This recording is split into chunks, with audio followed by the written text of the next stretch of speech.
Welcome back to the Charlie's Cavalry Coaches Show. I'm your host, John Moses. We'll now wrap up the men's basketball season with head coach Chet Atkins. Coach, thanks for joining us. Thanks for having me.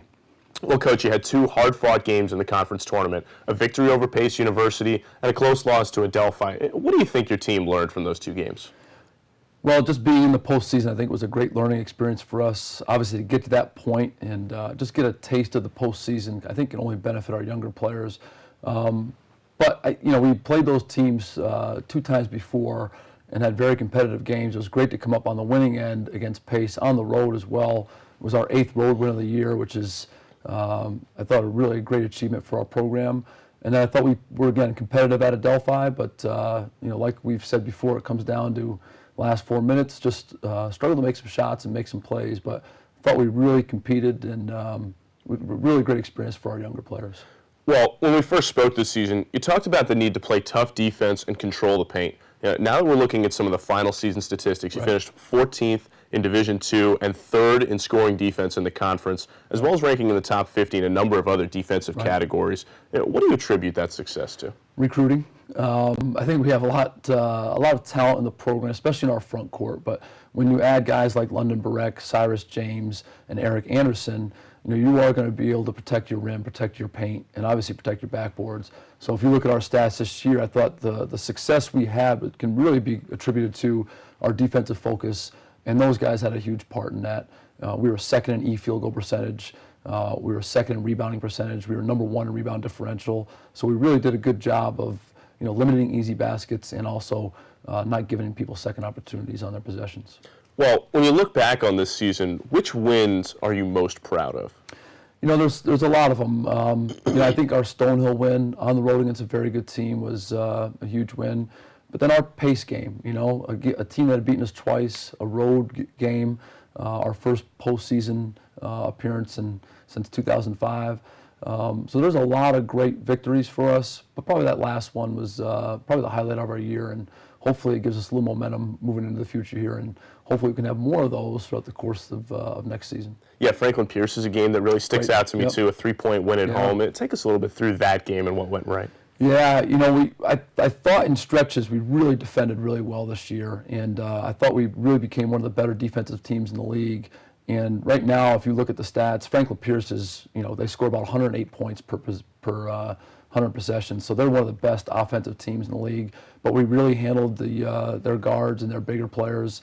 Really gave us a lot of confidence moving forward to play against good teams. And then we had timely shooting. We had guys make some shots at the right times, especially towards the end of the game. Eric's backdoor layup comes to mind. That was a huge basket. Eric's back cut on a post-up was a huge basket. So just a really good confidence builder for us. A win that shows that we can compete with the better teams in this league. And obviously for younger players, I think whenever you can get confidence like that, it really does help their mindset. Well, you added 4 new players to the rotation this year: London Barek, Eric Anderson, Cyrus James, and Samir McDaniels. Which guy do you think showed the most improvement this season, and which guy's potential excites you the most? Yeah, I really do think all of them, and all of them bring something different to the table. London really changed us defensively this year, just with his post presence. He was able to guard one-on-one in the post against other teams, better inside players. Eric was 2nd in the league in defensive rebounds. He was number 1 in total defensive rebounds. Samir, obviously, with his offensive rebounds, defensive rebounds. He missed a chunk of the season, which I think curbed his development. But and then also Cyrus James, you look at his game against Lemoyne where he had 12 points and was a career high for him. He had games where he'd come in and get 2 offensive rebounds. So each of them really brought something to the table that we really desperately needed. And I think each developed into better players. London shot over 50% in his last 12 games, which is really, really good for him. So they all excite us. This is going to be a big spring for our younger players and our newer players to develop their individual games. But we're excited about each guy and their development moving forward. Well, the teams you played in the non-conference schedule finish at the bottom of their respective conferences. Do you feel like your team is ready for a Let's take that one more time.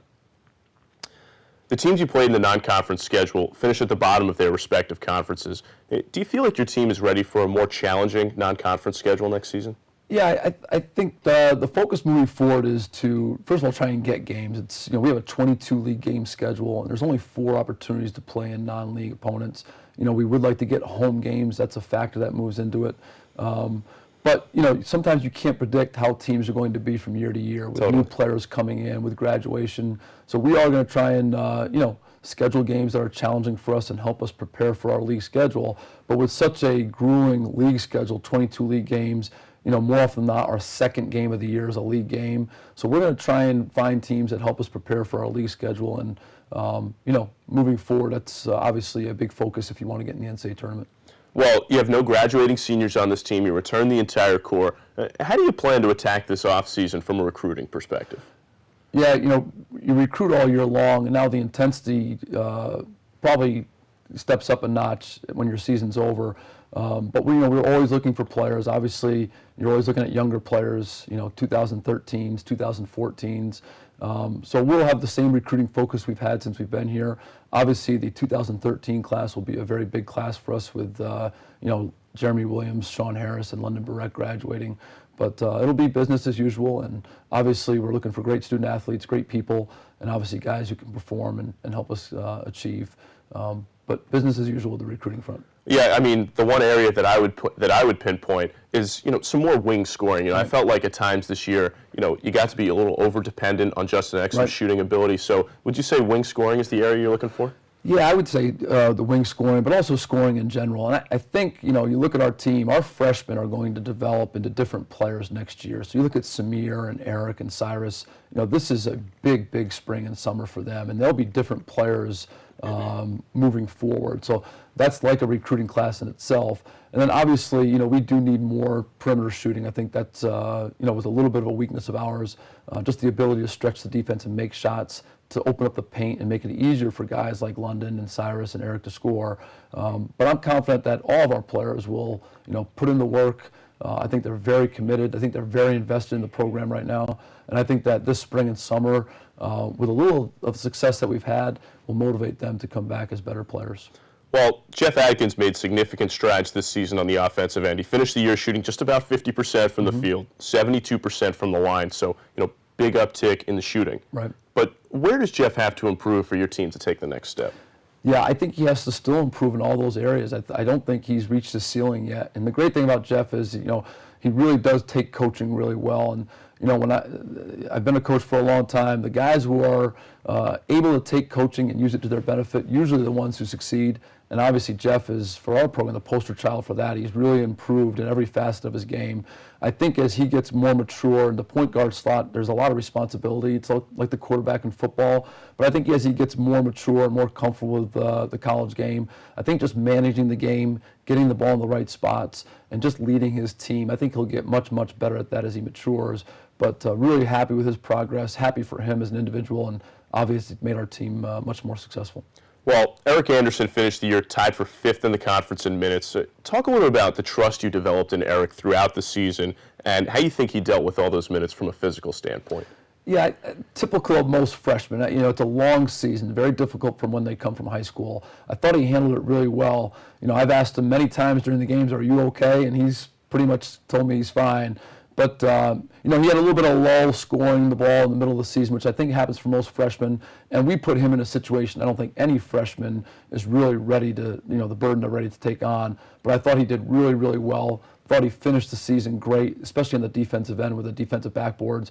And if you look at his last few games, he really stepped up to the three-point line and made more shots too. But I think this is a great year for him. He got a lot of minutes, saw a lot of things happen on the floor during the game. And obviously, we're really, really excited about his progress and what type of player he's going to become here in the next few years. When I look at this conference and how it might shake out for next year, I think I like the chances for your team to be a top 4 team at the end of the year. Franklin Pierce is graduating 2 all-league players. Right. Bentley graduating a lot of talent as well. I think if your team plays 500 ball down the stretch, you'll probably finish in that 4 to 7 range this year. Right. So what are some of your expectations for next season? Yeah, our expectations really remain the same. And, we're not into making predictions this early. And even when we get back to campus in the fall, we're not into making predictions. We really are about hard work, doing our job, and, taking each game as it comes. And I think if we do that, I think we'll have a lot of success. So much can happen between now and the beginning of the season. So much happens over the course of the season, whether it's injuries, shooting slumps, whatever it might be. I think if our defensive focus is where it needs to be and continues to improve, I think you're always going to give yourself a chance to win. My hope is that when we get in these close games, we've had a lot of them this year, that we'll win more of those this year. And I think with a young group, being in those situations this year can only help us. But, the league changes each year, and we were picked 16th this year and end up 10th. Teams in the league that were picked second ended up 16th. So, a lot of predictions are made, but until you actually go out and play and perform, that's really where everything kind of shakes out. Well, Coach, congratulations on one of the most successful years in New Haven basketball. Congratulations, and we'll talk to you again soon. Thanks, and thanks so much for all your support. It's been great coming on the show, and obviously with the radio show as well. You've done a great job for our program, and we definitely appreciate it. Well, Coach, I appreciate that. Thanks. For more, be sure to tune to NewHavenChargers.com. Also, Charlie's Cavalry has moved to the U New Haven blogosphere, and you can find us now at unewhaven.com/Charlie's Cavalry. I'm your host, John Moses.